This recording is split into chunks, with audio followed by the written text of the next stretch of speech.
ഇത്ര റിസ്ക് എടുത്ത് ഇത്രയും പൈസ മുടക്കിയിട്ട് പടമൊക്കെ എടുത്ത് പൊട്ടി പൊളിങ്ങി നല്ല കേട്ട്. അത് ഗവൺമെന്റിന് ഒരു നന്ദി പറയണം. ഒരു ആഗ്രഹമാണ് പേളിമാണി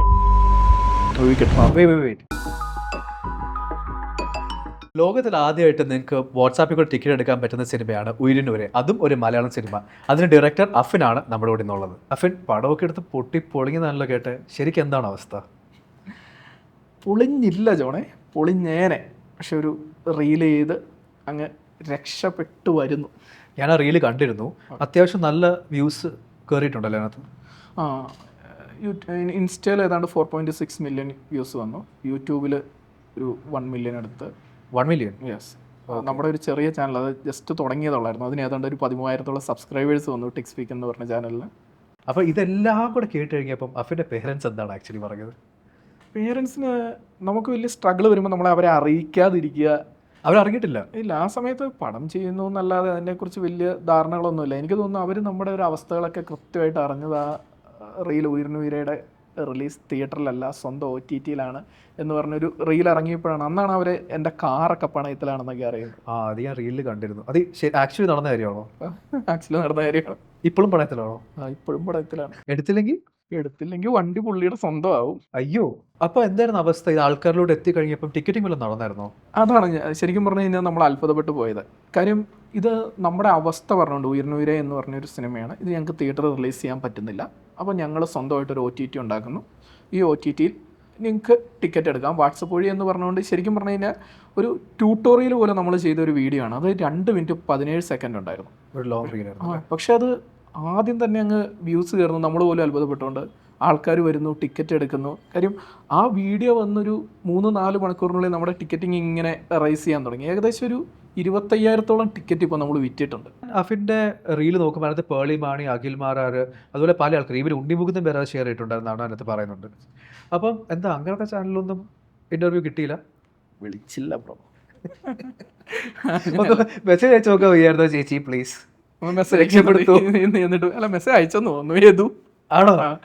എൻ്റെ വലിയൊരു ആഗ്രഹമാണ് പേളിമാണിയുടെ ചാനലിൽ ഒരു ഇൻ്റർവ്യൂ കിട്ടണമെന്ന്. കാര്യം എന്താണെന്ന് വെച്ച് കഴിഞ്ഞാൽ ഇതുവരെയുള്ള ഉയർന്നുവരയുടെ ഒരു ടിക്കറ്റിൻ്റെ ഗ്രാഫ് എൻ്റർലി മാറ്റാൻ കഴിവുള്ള ഒരു നമ്പർ 1 ഇൻഫ്ലുവൻസറാണ്. പിന്നെ എന്താ പറയുക, എൻ്റെ മമ്മിയൊക്കെ കാണുന്ന 1-2 യൂട്യൂബ് ചാനൽ. അപ്പം അതിൽ വന്നു കഴിഞ്ഞാൽ വീട്ടുകാരും കാണും. അഫിന് ചെറിയ പ്രൊഡക്ഷനാണെന്ന് പറയില്ല, എന്നിട്ട് ഇത്രയും ജൂനിയർ ആർട്ടിസ്റ്റ് ഉണ്ട്. അപ്പോൾ അവർക്ക് ഈ ഫുഡും എക്സ്പീരിയൻസ് അല്ലാതെ വേറെ എന്തെങ്കിലും? എല്ലാവർക്കും കൃത്യമായിട്ട് പേയ്മെൻറ്റ് കൊടുത്തിട്ടുണ്ട്. കാര്യം എന്താണെന്ന് വെച്ച് കഴിഞ്ഞാൽ നമ്മൾ ഒരാൾ വിചാരിച്ച് കഴിഞ്ഞാൽ 1-2 ജൂനിയർ ആർട്ടിസ്റ്റ് അല്ലേ വരുള്ളൂ. ഇതിനൊരു കോർഡിനേറ്റർ ഉണ്ട് എപ്പോഴും. ഈ ജൂനിയർ ആർട്ടിസ്റ്റ് ഫുള്ളായിട്ട്? യെസ്, കോർഡിനേറ്റർ ഉണ്ട്. അപ്പം എല്ലാ ദിവസവും എനിക്ക് തോന്നുന്നു അങ്ങനെ ഒരു സിനിമ ചെയ്തേക്കുന്നത് ചിലപ്പോൾ മേ ബി ആദ്യമായിട്ടായിരിക്കും. കാര്യം ഇവർക്ക് ഇപ്പം വർക്ക് കഴിഞ്ഞ് 3-4 ദിവസം കഴിഞ്ഞാണ് സാധാരണ ഒരു കൺട്രോളർ കാര്യങ്ങളൊക്കെ വഴിയുള്ള പേയ്മെൻറ്റ് പോകാറ് ഒരു വലിയ പ്രൊഡക്ഷൻ കമ്പനിയിൽ നിന്ന്. നമ്മുടെ ഷൂട്ട് കഴിയുന്നു അന്ന് വൈകിട്ട് ഡെയിലി സെറ്റിൽമെൻ്റ് ആണോ? അതെ ബ്രോ. കാര്യം എന്താണെന്ന് വെച്ചാൽ പിറ്റേ ദിവസം ചിലപ്പോൾ കൊടുക്കാൻ കാശ് കാണില്ല. അവരെല്ലാം കൂടെ വന്ന് കഴുത്തിന് പിടിക്കുന്ന. ഞാനിപ്പോൾ പറയാൻ പോകരുത് ബാക്കി പ്രൊഡക്ഷൻ ആൾക്കാരോട് ഇത് അങ്ങനെ ചെയ്യണത്, പക്ഷെ അവർ അല്ല ഇത് കാര്യം ഞാൻ തന്നെയാണ് പേയ്മെൻറ്റ് കൊടുത്തോണ്ടിരുന്നത്. അപ്പം നമുക്ക് പിറ്റേ ദിവസം കൊടുക്കുക എന്നുള്ളത് അവരെ അപ്പോൾ കൊടുത്തു വിടും. അഫിൻ തന്നെയാണ് പേയ്മെന്റ് കൊടുത്തോണ്ടിരുന്നത്, അഫിൻ തന്നെയാണ് ഡയറക്റ്റ് ചെയ്യുന്നത്, അഫിൻ തന്നെയാണ് സെറ്റിലെ സൂചി വാങ്ങിക്കണമെങ്കിൽ അഫിൻ തന്നെയുള്ളത്. അപ്പോൾ ഒരു ചെറിയ സന്തോഷ് ലൈൻ ആണല്ലേ എല്ലാം ചെയ്തുകൊണ്ടാണോ? അതെ. ഇങ്ങനെ ആയിരുന്നു നേരത്തെ ബാലേന്ദ്ര മേനോൻ ചെയ്തുകൊണ്ടിരുന്നത്. എന്നിട്ടും ബാലേന്ദ്ര മേനോൻ എന്ന് പറയാതെ സന്തോഷ് പണ്ഡിറ്റ് എന്ന് ജോൺ പറഞ്ഞിട്ടുണ്ടെങ്കിൽ അത് സന്തോഷ് പണ്ഡിറ്റിന്റെ വിജയമല്ലേ? ഉറപ്പായിട്ടും. ആർക്കെ പിന്നെ ഇത്രയും പൈസ ഇട്ട് അത്രയും പൈസ വരാൻ പറ്റുന്നത്? അങ്ങനെയല്ല, ആക്ച്വലി പുള്ളി പറയിപ്പിച്ചു. സന്തോഷ് പണ്ഡിറ്റിൽ നിന്നും പഠിച്ചിട്ടുണ്ടോ എന്ന് ചോദിച്ചു കഴിഞ്ഞാൽ എല്ലാ ആൾക്കാരിൽ നിന്നും പഠിച്ചിട്ടുണ്ട്. സന്തോഷ് പണ്ഡിറ്റിൽ നിന്നും കുറേ കാര്യങ്ങൾ പഠിച്ചിട്ടുണ്ട്. അത് നമുക്ക് എന്ത് ചെയ്യരുതെന്നും പഠിക്കാം, എന്ത് ചെയ്യണം എന്നും പഠിക്കാം, അല്ലേ? ഓരോ മനുഷ്യരിൽ നിന്നും അങ്ങനെ പഠിക്കാനുണ്ട്. അപ്പം ചില കാര്യങ്ങൾ എന്ത് ചെയ്യരുതെന്നും ചിലത് എന്ത് ചെയ്യണം എന്നും പഠിച്ചിട്ടുണ്ട്. അഫിൻ എല്ലാവരും ചെയ്യുന്ന പോലെ സെൻസർ ചെയ്യുക, തിയേറ്ററിൽ റിലീസ് ചെയ്യുക, അങ്ങനെ ചെയ്താൽ പോരായിരുന്നോ? എന്തിനാണ് ഇങ്ങനത്തെ ഒരു മെത്തേഡ്? എനിക്കും കുറേ നാൾ മുമ്പ് ഇങ്ങനെയൊക്കെ ആയിരുന്നു വിചാരം. പക്ഷേ അങ്ങനെയല്ല ജോൺ. ഇപ്പം ഞാൻ ഒരു ഉദാഹരണം പറഞ്ഞു കഴിഞ്ഞാൽ ലാസ്റ്റ് JSK ഇറങ്ങിയ ദിവസം കേരളത്തിൽ 12 പടങ്ങൾ റിലീസ് ഉണ്ടായിരുന്നു. ഇതിലൊരു 3 പടത്തിൽ കൂടുതൽ ജോൺ പോലും അറിഞ്ഞിട്ടുണ്ടാവില്ല, അല്ലേ? അപ്പം ഇതിൽ ചെറിയ പടങ്ങളൊക്കെ വരുന്നത് ആൾക്കാരുടെ ആഗ്രഹം കൊണ്ടാണ്. ഞാൻ ചെയ്ത പടം തിയേറ്ററിൽ കാണണമെന്ന് പറഞ്ഞു അവർ 3-4 കോടി മുടക്കിയ പടങ്ങളൊക്കെ 15 20 അല്ലെങ്കിൽ 10 തിയേറ്ററിലൊക്കെ റിലീസ് ചെയ്യും. ഈ 10 തിയേറ്ററിൽ ഒരു ഷോയേ ഉണ്ടാവുള്ളൂ. ഇവർക്ക് ഇത് ഒരിക്കലും റിട്ടേൺ കിട്ടില്ല.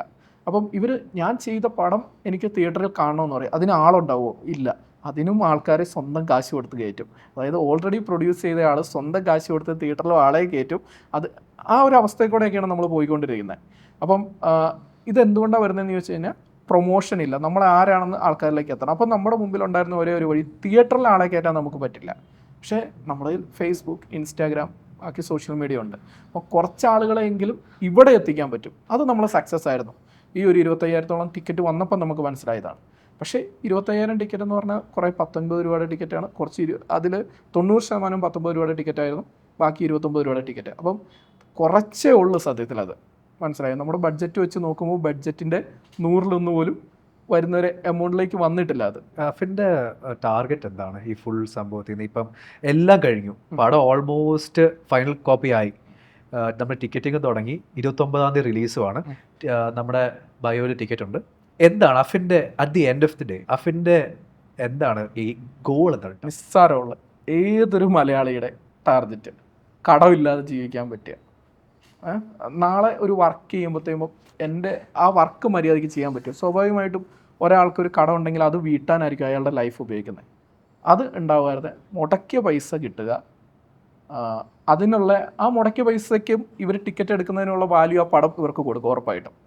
അപ്പം അങ്ങനെ ചെയ്യുക. അടുത്ത പടം കൃത്യമായിട്ട് നല്ലൊരു പ്രൊഡക്ഷനിൽ ചെയ്യുക, തിയേറ്ററിൽ എത്തിക്കുക. അടുത്ത പടം എന്ന് പറഞ്ഞുകൊണ്ട് മാത്രം ഞാൻ ചോദിക്കുകയാണ്, അങ്ങനത്തെ പ്ലാൻസ് വല്ലതും? പ്ലാനുണ്ട്.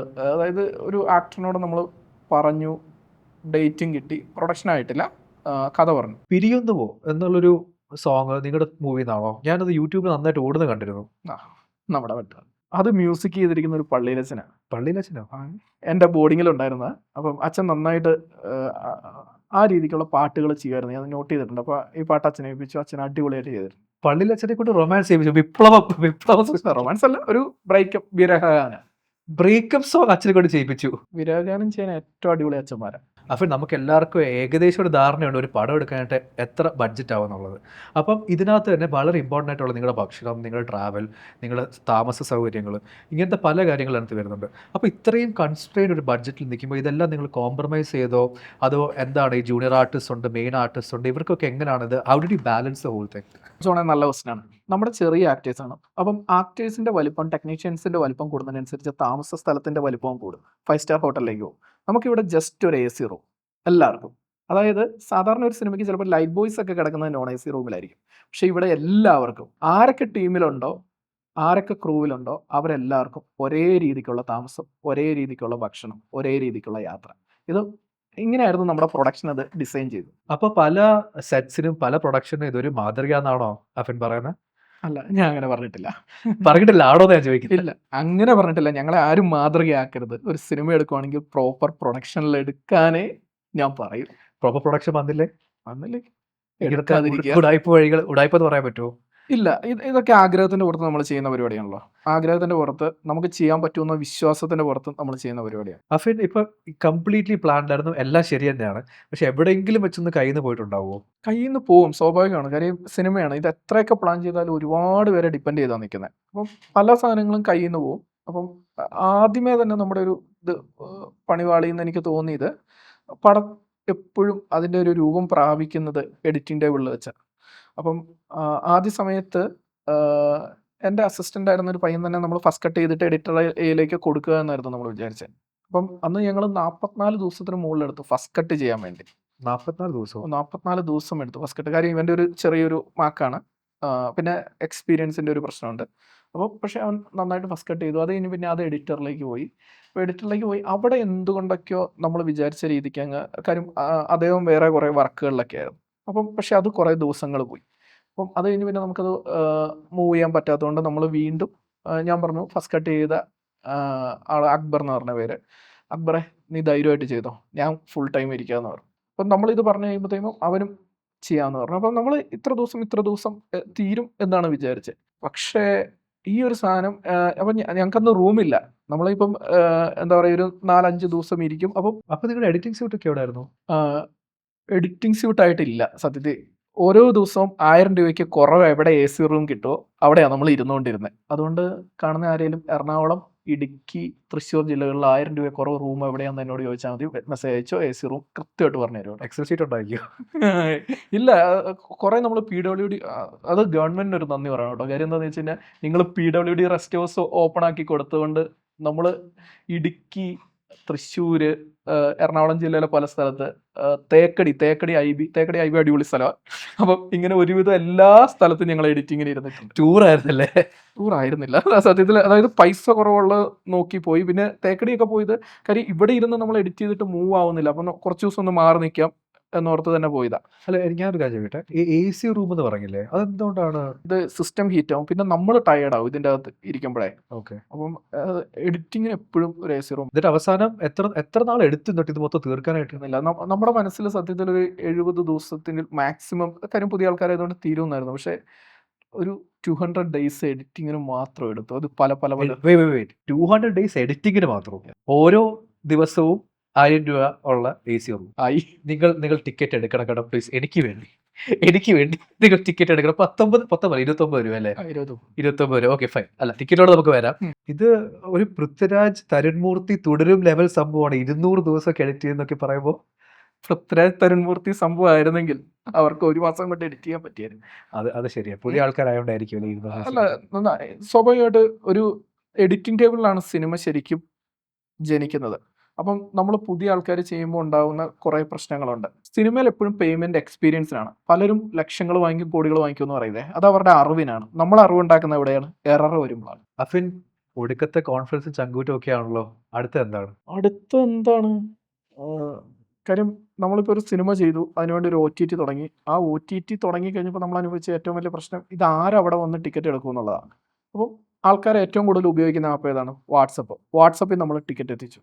അതായത് ഇന്ത്യയിൽ തന്നെ ആദ്യമായിട്ട് വാട്സപ്പ് വഴി ഒരു സിനിമയ്ക്ക് ടിക്കറ്റ് എടുക്കാം. അത്രയ്ക്ക് പണി എടുത്തിട്ടുണ്ട്. നീ എടുത്ത പണി പ്രൊഡക്റ്റ് ആൾക്കാരിലേക്ക് എത്തിക്കുക. അതിന് മാക്സിമം എന്താ പറയുക, മെയിൻ മീഡിയാസ് വഴി ഇൻ്റർവ്യൂ കൊടുക്കുക, ഇൻഫ്ലുവൻസേഴ്സ് വഴി അവരിലേക്കൊക്കെ ഒന്ന് എത്തണം. അങ്ങനത്തെ ആഗ്രഹങ്ങൾ. ഇത്ര റിസ്ക് എടുത്ത് ഇത്രയും പൈസ മുടക്കിയിട്ട് കോ പ്രൊഡ്യൂസറിന് ചെക്ക് കൊടുത്തിട്ട് ആണ് ഈ ടിക്സ്പീക്കിൽ കൂടെ ഈ പടം റിലീസ് ചെയ്യുന്നത്. അതും അതിൻ്റെ ഒരു ചങ്കൂറ്റം സമ്മതിച്ചതേ പറ്റുള്ളൂ. Thank you. ആദ്യമായിട്ട് ഒരാൾ കൈ തരുന്ന ഈ കാര്യത്തിൽ അത് നമ്മുടെ അവസ്ഥയാണ് ജോൺ. കാര്യം എന്താണെന്ന് വെച്ച് കഴിഞ്ഞാൽ അവരുടെ ഇങ്ങനെ ഒരു പരിപാടി നടന്നിട്ടില്ല, റെഫറൻസുകളില്ല നമ്മുടെ മുമ്പിൽ. അപ്പം അവർ ഭയങ്കര ടെൻഷനാണ്. അപ്പോൾ എനിക്ക് ആകെ ചെയ്യാൻ പറ്റുന്നത് അവർ മുടക്കിയ പൈസയുടെ ഗ്യാരണ്ടി ചെക്ക് കൊടുക്കുക എന്നുള്ളതാണ്. അത് നമ്മൾ കൊടുത്തു. അപ്പം അത് കഴിഞ്ഞിപ്പം ഈ ഒരു പ്ലാറ്റ്ഫോം നിർമ്മിക്കാനാണെങ്കിലും അത്രയധികം പണിയെടുത്തു. ഒരു വശത്ത് പടത്തിൻ്റെ കാര്യം നടക്കുന്നു, മറുവശത്ത് പ്ലാറ്റ്ഫോം, മറുവശത്ത് പ്രൊമോഷനിൽ നമ്മളിപ്പോൾ ഇച്ചിരി താഴെയായി പോയി. കാര്യം ആ റീല് അവിചാരിതമായിട്ട് ഹിറ്റായത്. അതും കൂടെ ആയില്ലായിരുന്നെങ്കിൽ ഞങ്ങളിപ്പോൾ ഒന്നുമല്ല. മനസ്സിലായോ? ഈ ഓഗസ്റ്റ് 29 പടം റിലീസാകുമ്പോൾ ഈ നിമിഷം മുതലെങ്കിലും ഇത് ആൾക്കാരിലേക്ക് എത്തണം, ആൾക്കാർ ടിക്കറ്റ് എടുത്ത് തുടങ്ങണം എന്ന നമുക്ക് ആഗ്രഹമുണ്ട്. എന്നാണ് റിലീസ്? ഓഗസ്റ്റ് 29. 29-ാം തീയതിയോ? ക്ലാസ് റിലീസ് ആണല്ലോ, ലാലേട്ടൻ്റെ ഫാദറിനോടൊക്കെ ആണല്ലോ. അവർ തിയേറ്ററിലല്ലേ, നമ്മൾ കുഞ്ഞിപ്പടം OTT. പിന്നെ അതൊരു ഭാഗ്യമല്ലേ, ലാലേട്ടൻ്റെ പടം തിയേറ്ററിൽ കളിക്കുമ്പോൾ. നമ്മളൊരു ചെറിയ പടമാണെങ്കിലും ഇപ്പുറത്തെ OTT ഓണത്തിന് ആൾക്കാർ കാണുന്ന ലാലേട്ടൻ്റെ പടം കണ്ടു കഴിഞ്ഞു എന്ന് കണ്ടാൽ മതി. കാര്യം ഞാൻ അത്രയ്ക്ക് ലാലേട്ടൻ ഫാനാണ്. കാര്യം ഞാൻ ഒരു കാര്യം പറഞ്ഞു കഴിഞ്ഞാൽ, ഇപ്പം എൻ്റെ +2 എക്സാം നടക്കുന്ന സമയത്ത് അന്നാണ് കർമ്മയോധ റിലീസ്. ഞങ്ങൾക്ക് ഉച്ച കഴിഞ്ഞ എക്സാം, രാവിലെ ഞാൻ കർമ്മയോധ കാണാൻ പോയി. ഇപ്പോഴും എൻ്റെ ഫേസ്ബുക്കിലുണ്ട് തൊടുപുഴ ന്യൂ തിയേറ്ററിൻ്റെ ഒരു ഫ്ലെക്സിൻ്റെ മുമ്പിൽ ഞാൻ നിൽക്കുന്ന ഒരു ഫോട്ടോ. ഒരു ചെറിയൊരു ഫോണിലെടുത്ത്, അധികം ക്ലാരിറ്റി ഒന്നും കാണില്ല. അത്രയ്ക്ക് ലാലേട്ടൻ ഫാനാണ്. തൊടുപുഴ ന്യൂ തിയേറ്ററിൻ്റെ ഫ്രണ്ടിൽ? തൊടുപുഴ അഫിൻ്റെ സ്ഥലം. അപ്പം ആ തൊടുപുഴക്കാരുടെ സപ്പോർട്ട് ഡെഫിനറ്റ്ലി ഉണ്ടാവുമല്ലോ. തൊടുപുഴക്കാർ ടിക്കറ്റ് എടുക്കും വരുന്നവരേക്ക് എന്നാണ് പ്രതീക്ഷിക്കുന്നത്. എടുക്കും. കാര്യം എന്താണെന്ന് വെച്ചാൽ ഞങ്ങൾ അവിടെ ഷൂട്ടുണ്ടായിരുന്നു. ആ സമയത്തൊക്കെ നല്ല രീതിക്ക് സഹകരിച്ച ആൾക്കാരാണ്. അഫിൻ, നമ്മുടെ ഒരു വളരെ ചെറിയ ചാനലാണ്, എത്ര പേര് കാണുമെന്ന് അറിയത്തില്ല. അവിടെ ക്യാമറയുണ്ട്. നമ്മുടെ ഓഡിയൻസോട് എന്താണ് പറയാനുള്ളത്? 100 വ്യൂവേഴ്സാണ് ഉള്ളെങ്കിലും എനിക്ക് നിങ്ങളോട് പറയാനുള്ളത്, ഈ ഓഗസ്റ്റ് 29 ഞങ്ങളുടെ ഉയർന്നുയരെ എന്ന സിനിമ റിലീസാണ്. ടിക്സ്പീക്ക് എന്ന OTT വഴിയാണ് ചിത്രം എത്തുന്നത്. പടത്തിന് നന്നായിട്ട് പണിയെടുത്തിട്ടുണ്ട്. അതിനൊരു പ്ലാറ്റ്ഫോം നിർമ്മിക്കാൻ പണിയെടുത്തിട്ടുണ്ട്. ഇന്ത്യയിൽ തന്നെ ആദ്യമായിട്ട് വാട്സപ്പ് വഴി ഞങ്ങൾ ടിക്കറ്റ് എത്തിച്ചു. 29 രൂപ, അതായത് ഒരു ചായയും പഴംപൊരിയും കഴിക്കുന്ന കാശ്. അതിന് നിങ്ങൾക്ക് ടിക്കറ്റ് കിട്ടും. അപ്പം ഓണക്കാലമാണ്, പടങ്ങൾ കാണും. അതിൻ്റെ അകത്ത് ഉയർന്നുയരെയും കൂടെ ഒന്ന് ഉൾപ്പെടുത്തുകയാണെങ്കിൽ നമുക്കൊന്ന് മുമ്പോട്ട്, ഞങ്ങളെ സംബന്ധിച്ച് ഞങ്ങൾ കുറച്ച് ആൾക്കാർക്കൊന്ന് മുമ്പോട്ട് പോകാൻ പറ്റും. അത്ര എനിക്ക് പറയാനുള്ളത്. അഫിൻ, ഞാൻ ഒരു കാര്യം പറയാം, ഒന്നുകൂടെ ഞാൻ കൈ തരുവാണ്. അഫിൻ്റെ ചങ്കൂറ്റം കാര്യങ്ങളും എല്ലാം ഞാൻ സംശയം എന്നെക്കൊണ്ട് ഇതൊന്നും പറ്റില്ല കേട്ടോ. സോ എനിക്ക് ഒരു കാര്യം മാത്രം അഫിനടുത്ത് ഉറപ്പ് പറയാൻ പറ്റും. എത്ര പേര് ഞാൻ നേരത്തെ പറഞ്ഞ പോലെ എത്ര പേര് കാണുമെന്ന് ഒന്നും എനിക്കറിയില്ല. പക്ഷെ നല്ല ചങ്കൂറ്റമുള്ള അടിപൊളി പ്രൊഡ്യൂസേഴ്സും ആക്ടേഴ്സും അഫിനെ തിരക്കി വരും എന്നുള്ള കാര്യത്തിൽ എനിക്ക് ഒരു സംശയമില്ല Afin. Thank you thank you. All the best. Happy Onam. August 29 ഉയിരിനുയരുടെ റിലീസ് ഡേറ്റ്. ബുക്ക് ചെയ്യാനുള്ള ലിങ്ക് കമന്റിൽ കൊടുത്തിട്ടുണ്ട്. ഇനി മുതിർന്ന ആർക്കെങ്കിലും ബുക്ക് ചെയ്യാൻ ബുദ്ധിമുട്ടുണ്ടെങ്കിൽ മക്കളെ കാണിക്കാൻ ഈസി ആയിട്ട് അവർ ബുക്ക് ചെയ്ത് തരുന്നതായിരിക്കും. സാധാരണ വിഷുവിനാണ് നമ്മൾ കൈനീട്ടം കൊടുക്കുന്നത്. പക്ഷേ ഇത്തവണ ഓണത്തിന് നമുക്ക് ഉയിരിനുയരുടെ ഒരൊറ്റ ടിക്കറ്റ് എടുത്ത് ഇവർക്ക് ഒരു കൈനീട്ടം കൊടുക്കാം. ടിക്കറ്റ് എടുക്കാനുള്ള ലിങ്ക് കമന്റ് ബോക്സിലുണ്ട്. Thank you and happy Onam.